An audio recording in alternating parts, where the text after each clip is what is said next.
It was the same night I died. Grandma told me the story. Grandma told me the story about when she found out she was dying from cancer. That same night, Betty's phone booth found her.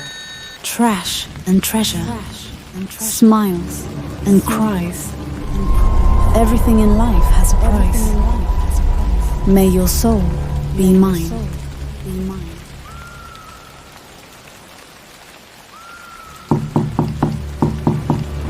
Grandma called me over her house. Again. Another sleepless night. Her insomnia had her up thinking about thinking. But tonight was on some next level shit. And boy, I hope she made me some fresh ginger snaps. Been thinking about them all day. Trash. As I shyly try to humble myself and lower my gaze, anticipating what was about to unfold, Granny just sat there. It was like no words to come, only bewilderment on her face. She jotted something down on a sheet of paper, then hastily slid it across the table to me. Hey, my sweet ginger snaps. You know damn well Grandma would not have you out here in the storm if it wasn't such an emergency. If you're wondering why I'm not speaking a word, I took a vow of silence for this day 20 years ago. I made a spiritual deal to obey Betty in exchange for her removing my cancer and my extreme poverty. Tonight she came and summoned me in my dream with the most disturbing news ever.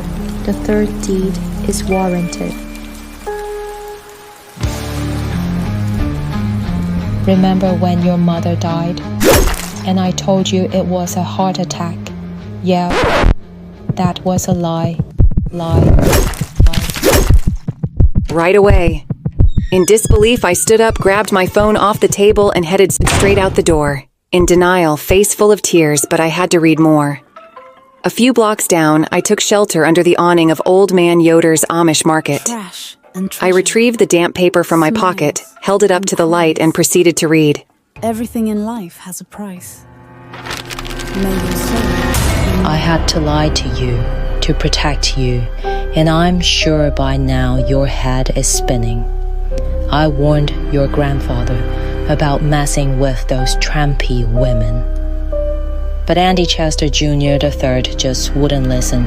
So what I did, I broke in the bimbo's house and killed her boyfriend and framed her with the murder weapon. And then I put a bomb in his car and washed out the window with my popcorn until it went kaboom. As for you, I hope you enjoyed that last batch of ginger snaps. I loved you deeply, and you were my favorite. But whatever Betty says goes.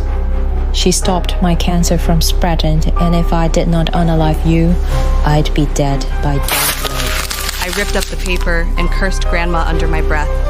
This was some bullshit if I ever smelled some. My mom, my grandpa, and now this old biddy wants me out of the way. I abruptly threw up everything I had in my stomach. I stood in the rain, bent over with my hands on my knees, trying to breathe in between heaving and spitting up nothing more. I looked up as I heard a strange noise behind me, and there it was a dark shadow figure. I quickly got dizzy and fell out. I don't know how long it was, but I woke up back in my apartment, confused and distracted by the pains in my abdomen. I couldn't take it anymore, still curious to how I got here. I stumbled in what felt like slow motion to the medicine cabinet and grabbed a bottle of what I think is Xanax and swallowed as many as I could, along with a few Perk 30s my ex-boyfriend left behind. I wasn't gonna die slow in pain and allow Grandma to win. Betty told her that I was her last and final deed, and my time was up. But legend has it, if I don't die the way Betty commanded, then Grandma would have failed her end of the contract.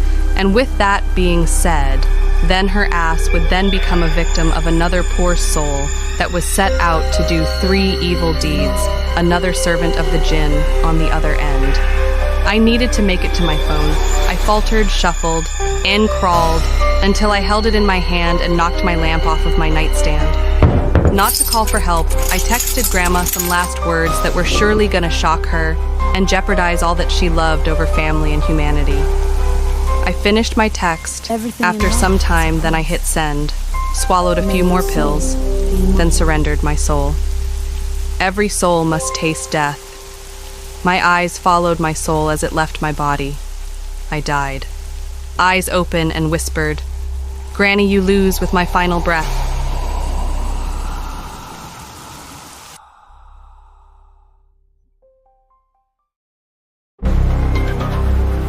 Hey, Grandma. Good news for you tonight. I'm dead now. Yup. You poisoned my favorite cookies under the instructions of that Jinn bipolar Betty. In order for you to remain cancer-free and wealthy, well, let's just say, I hope you had fun while it lasted. As you will soon come to find out, when one fails to follow the instructions of the Jinn, the contract immediately becomes void. And that person instantly becomes the recipient of Betty's next soul servant. You see, Granny, when I finally figured what you'd done, I took it upon myself and overdosed on pills before your poison was fully effective. So guess what, old lady? You lost. Swing your cancer is back your poverty as well, and someone is coming for you relentlessly. You turn to become one of 3 evil deeds of some desperate, poor, soulless victim of worldly pleasures. Yup, tick-tock, tick-tock. Time is like your hair. It's running and falling out.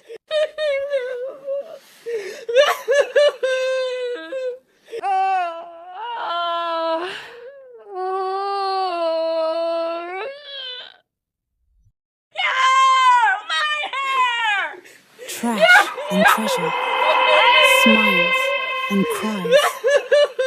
Everything in life has a price. May your soul be mine.